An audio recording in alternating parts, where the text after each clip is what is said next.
test when we're working with means. So we're switching from categorical to quantitative variables.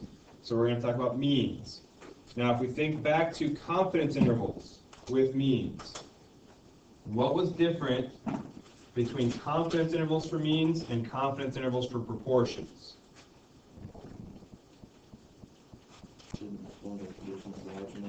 Yeah, so the third condition was different. So in the proportions, we had like a large counts condition, whereas in the means, we had a large enough or normal condition. What else? The standard deviation equation was different. What else? There's one really, really big one. When we switched from proportions to means, what else did we switch? From Z to T. Okay? So, when we did that with confidence intervals, we're going to do that same thing with hypothesis tests. So, when we looked at confidence intervals and tests for proportions, we ran those intervals or ran those tests involving Z values from our normal distribution. But as we discussed previously, when we work with means, that doesn't work the same way. So we had to come up with a new distribution, which we call the T distribution. And remember, when we say T distribution, we're talking about an entire family of distributions. So every T distribution is different. So the T distribution has n minus 1 degrees of freedom. So that's coming back to play. So we know which T distribution we're working with. Okay? So the main difference here is going to be switching from Z to T.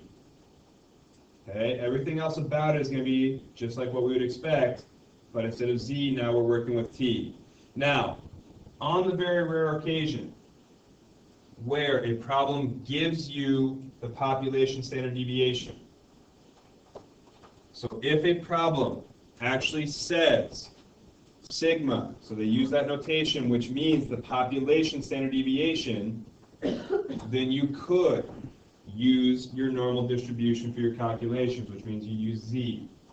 However, you're almost never going to see that, so we're going to focus mostly on T.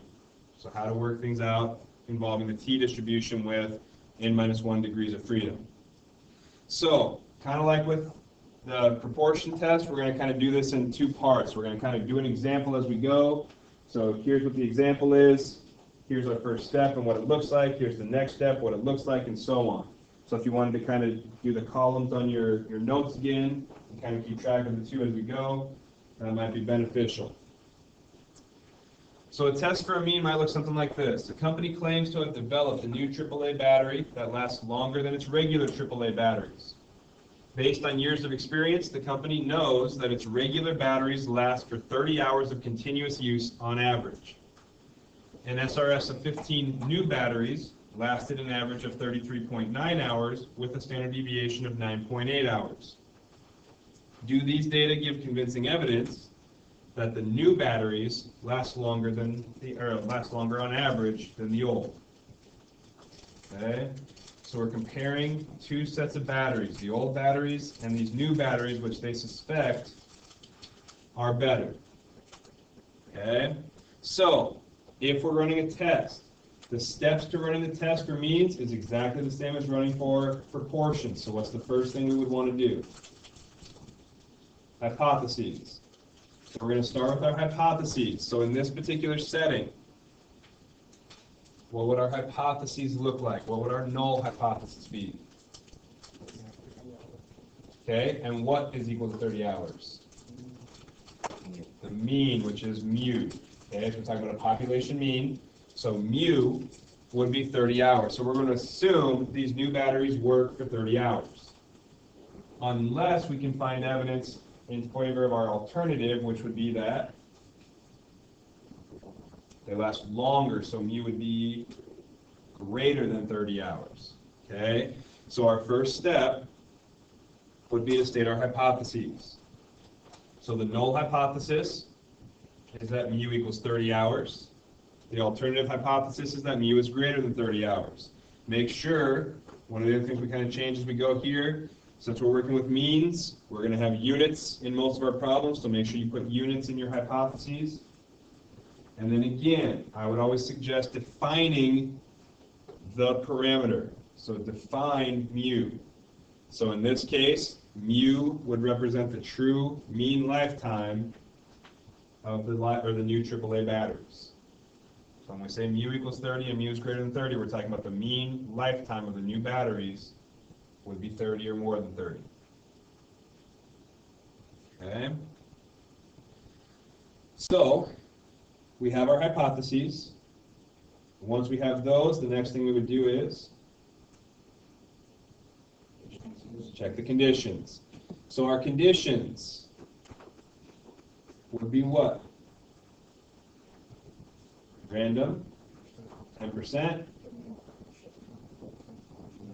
large enough or normal. Okay, so it's basically the same thing. So the nearly normal condition. So it's exactly the same as for confidence intervals.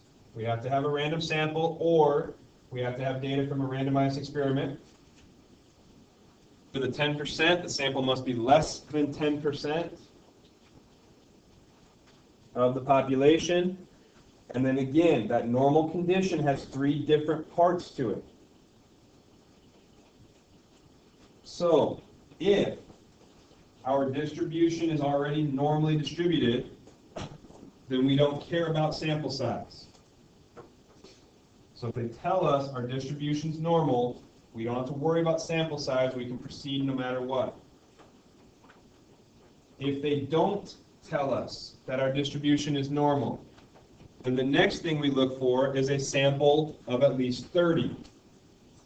If our sample is at least 30, then we don't care what shape we have. So if n is at least 30, we don't care what shape we have, we'll be able to proceed. Now, the real problem comes in when we don't know what our original distribution looks like, and we have a sample size smaller than 30. When that situation happens, what do we need to do? Use the graph to determine normality on the sample. So we would have to check the sample values, which they have to give us. We plug it into our calculator, make the graph, so normal probability plot, and check to make sure that it is normally distributed. Okay? If you check your graph and you notice strong skewness or outliers, if your sample is not at least 30, you will not proceed. Okay? So if your sample size is not at least 30, you don't move on unless you have a normal distribution. Okay? So you have to make sure you account for one of those 3 scenarios in order to move on.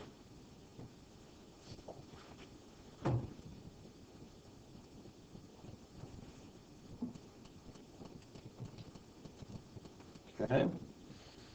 When the conditions are met, we can run a one-sample t-test.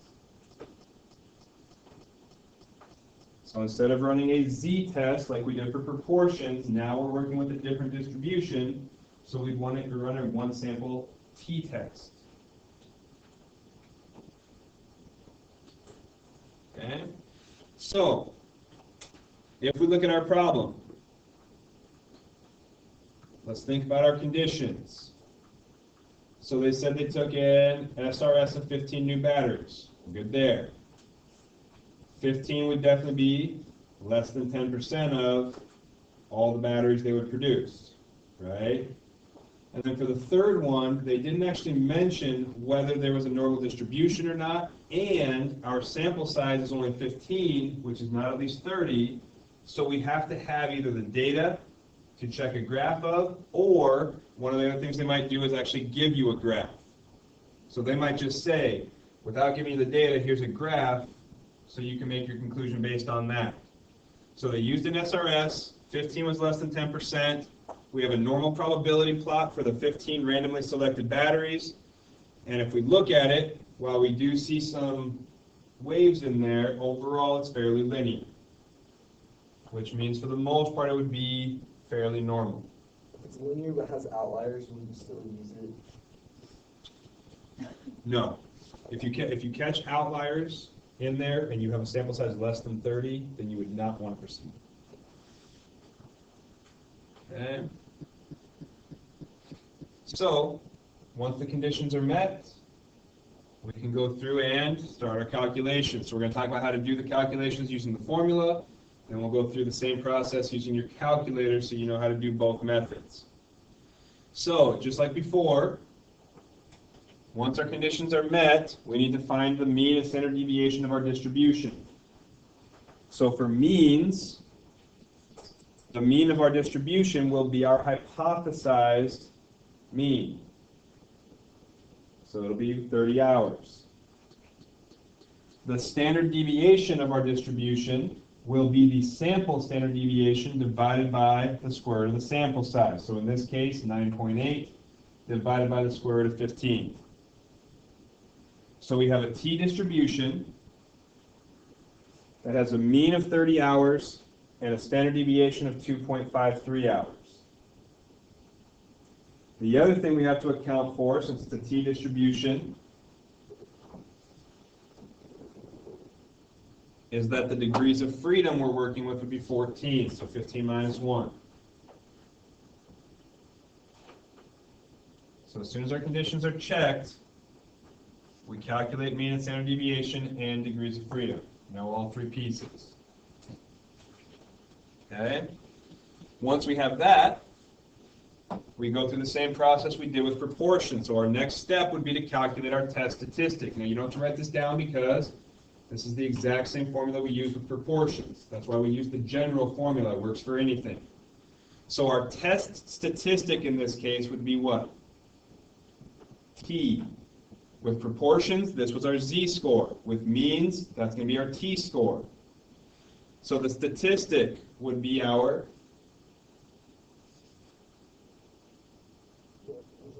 sample mean. The parameter would be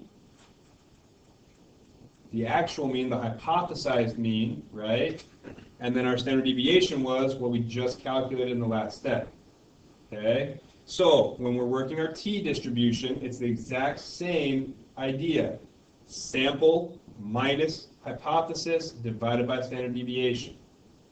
So for our example, our sample mean was 33.9, our hypothesized mean was 30, and our standard deviation was the 9.8 divided by the square root of 15, or 2.53.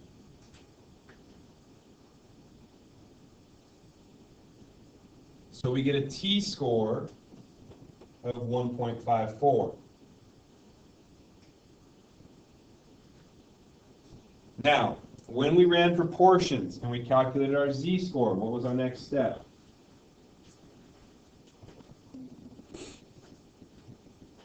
Once we had z, we'd either use the table or calculator to find p. So, when we get the t-score, we can do the same thing. Now, the t-score, when we find that, that table that we use is designed specifically to find t-star, a critical value. When we try to use a t-value to go back and find an area, so to find a corresponding area, we can't actually find an exact area. They don't have those worked out.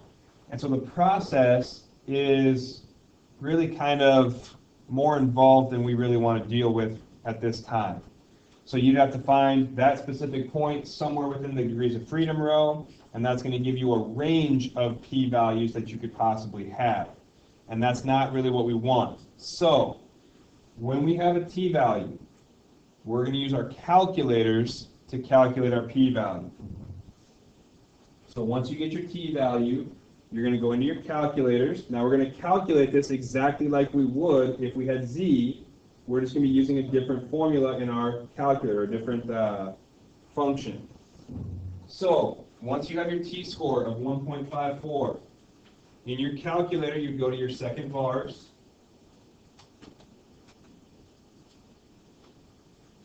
And now instead of a normal CDF, we'd want to look down a little further, I think like option 5 maybe. TCDF. So now we want TCDF. So for some of you, you're going to go straight into a menu, and it's going to ask for lower, upper degrees of freedom and paste. okay? If you get the function back on your screen, you're going to do it in the same order. So you're going to do lower, upper degrees of freedom, okay? So for our lower bound, we have to think about what we're trying to do here. So if t is 1.54, our alternative was that we are greater than, right? So what we're trying to do here, we're trying to find the p-value for t being larger than 1.54. So we're looking at greater than. So that means my lower bound will be the 1.54. We're going to start at 1.54, and we're going to go up to 1 e to the 99. We want as high as we can go after that. So 1 e to the 99. And then we need our degrees of freedom, which were 14.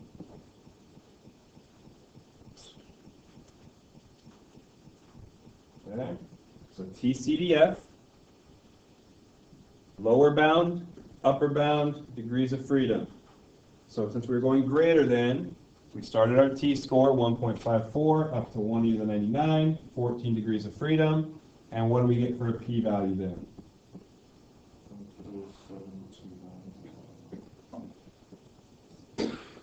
0.0729, everybody getting that?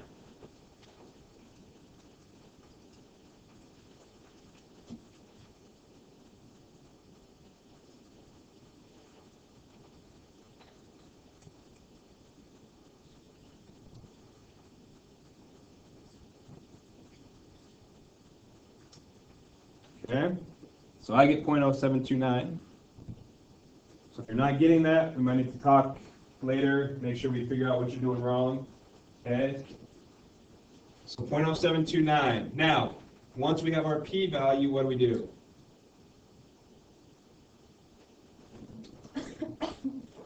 Make our conclusion, right? So if we're looking at 0.0729, generally, what alpha level would be working with?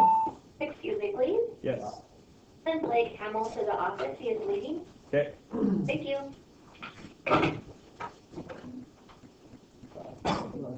So generally, we use an alpha level of 0.05, and that's a pretty good rule of thumb. If they don't define an alpha level for you in the problem, 0.05 is a pretty safe one to use, okay? So if we think about that, our p-value of 0.07 would be greater than alpha, so we would fail to reject. So our statement would be, since p is greater than alpha, so since p is equal to 0.07 is greater than an alpha level of 0.05, we would fail to reject the null. And then for our second statement, we put that into context. So if we fail to reject the null, that means that, yeah, there's no convincing evidence that the new batteries last longer than the old. So since p was greater than alpha, we failed to reject the null, which means there was not convincing evidence that the new batteries last longer than the old. Okay? So, as far as steps are concerned, same exact process. Start with hypotheses, check your conditions. Now if you're going formula, calculate mean and standard deviation, calculate t-score, calculate p, make the conclusion. Okay? Now, on your calculator, you can do the same idea using what we call the t-test in the menu for tests under your stat key. So, if you're going to use your calculator, you would start with your hypotheses, go with your conditions, and then you'd run it in the calculator. The calculator is going to take care of everything after that for you. So in your calculator, you'd go to your stat, go over to tests, and we're running a one-sample t-test, which in the calculator just simply calls t-test. So I think it's like the second option. Okay? So when you select it, you have the option of running it off of data, so having it, values in your list. Now, if you don't have that, then obviously you're going to pick stats.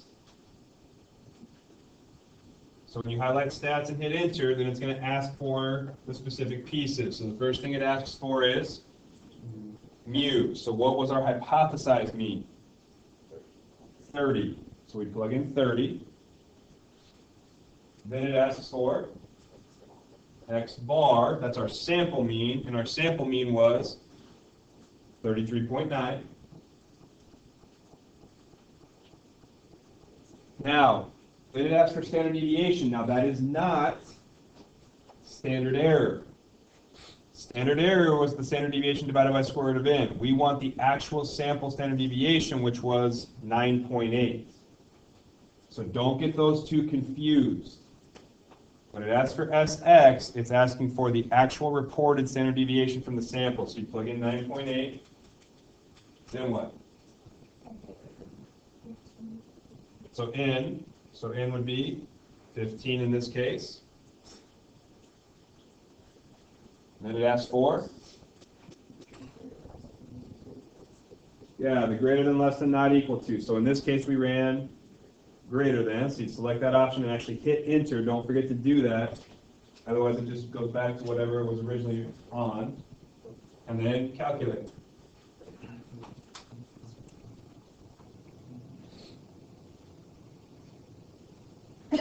So when you hit enter, it should give you your t-score, which should be pretty close to 1.54, right?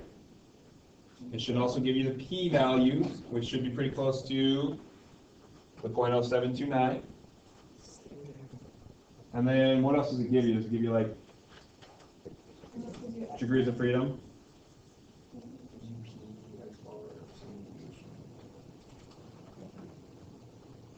Okay, it just reports the same stuff back. Okay, so then T and P. So then if you're working with that on the calculator, again, tell me everything you plugged in, and then I need you to report both T and P. So when you give the answer, what was the t-score and what was the p-value associated? Okay? And then from there, draw your conclusion based on p.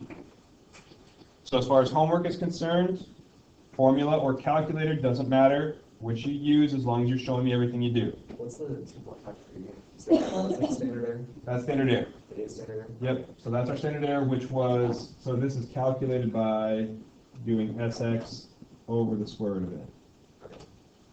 Okay? So they'll report the standard deviation in the problem. You convert it to standard error if you're doing the formula for the test statistic. No. If you're not using the formula and you're plugging it into your calculator, you won't. Now, one of the things that they might ask you to do is, based off of the information, just calculate the test statistics. So you might use this formula, which means you want to know it, but otherwise you can plug it in your calculator and it'll do it for you. All right? So, a couple last things. A lot of the same stuff that we talked about when we dealt with proportions. If we do a two-sided test for means, we do the exact same thing as we did with proportions. So a one-sided alternative means we're only calculating one tail. If I want to do a two-sided test, I need to double it to get both tails. Okay? So everything about running a two-sided test for means is identical to running a two-sided test for proportions. We're just using a t-score instead of a z-score. That's the only difference. Okay? So you find your normal p-score using the one-sided and then double it. Or if you're using your calculator, you just simply select the not equal to function and it will double it for you. Okay? So that's pretty straightforward. Another thing, again, review. I just want to make sure we really understand the fact that when we go back and forth between tests and intervals, we create the correct percentages. So if we run a two-sided test, our alpha level will be an exact complement to our confidence level. So on a two-sided test, they go back and forth real easily. If we run a one-sided test and we want to convert to a confidence interval, we need to double alpha and then take the complement. So we need to double alpha to get both tails and then take the complement. So really make sure that you understand, after running a test, knowing what level to run your confidence interval at. You have to be able to pick that out. In the book problems, most of the time they tell you. But on reviews, on quizzes, on tests, I might not tell you what it is. And you have to come up with the correct percentage that corresponds. So make sure you understand that conversion back and forth. Okay? Last thing. Running a test using computer outputs. So Minitab and some other computer software is sometimes what they use to run their test. They plug everything in, it runs it out. It gives you an output that looks something like this. So the example, the health director of a large company is concerned about the effects of stress on the company's middle-aged male employees. According to the National Center for Health Statistics, the mean systolic blood pressure for males 35 to 44 years of age is 128. So the health director examines the medical records of a random sample of 72 male employees in this age group. And then the Minitab output displays the results of a significance test and a confidence interval. So it gives us both. So if we're looking at this, our hypotheses are given in the problem, in the output. So they tested mu is equal to 128 for the null, and mu is not equal to 1.2 or 128 for the alternative. So it tells you what their hypotheses were. If we check the conditions, did they use a random sample? Yes, they did. 72, would that be less than 10% of all male employees at this large company? Yeah, when they use the term large company, they're talking about very large. So you're probably going to be okay with that 10% in those cases. So it's going to be large or less than 10%. And if we look at our normal condition, we don't know what type of distribution we're looking at, but our sample size is much larger than 30, so we're okay either way. Okay? So since the conditions are met, we can actually evaluate or analyze what they're looking at. So, based on their hypothesis test, they give us the mean and standard deviation. They give us the t-value, so they got a t-score of 1.1, a p-value of 0.275. So if we were evaluating based on the test, what conclusion would we draw with a p-value of 0.275? We would fail to reject the null, which means there's no evidence to suggest that the systolic blood pressure of the employees at this company are any different than the hypothesized value of 128. So there's no evidence to suggest that they're different. If we look at the confidence interval, we should be drawing the same conclusion. So if I look at my interval, it goes from 126 to 133. So is there any reason to reject our hypothesized value of 128? No, because it's in the interval. So since it's in the interval, it is a plausible value for the true center, which means we're okay to keep it. Okay? All right. So here is the assignment for you to try for tomorrow.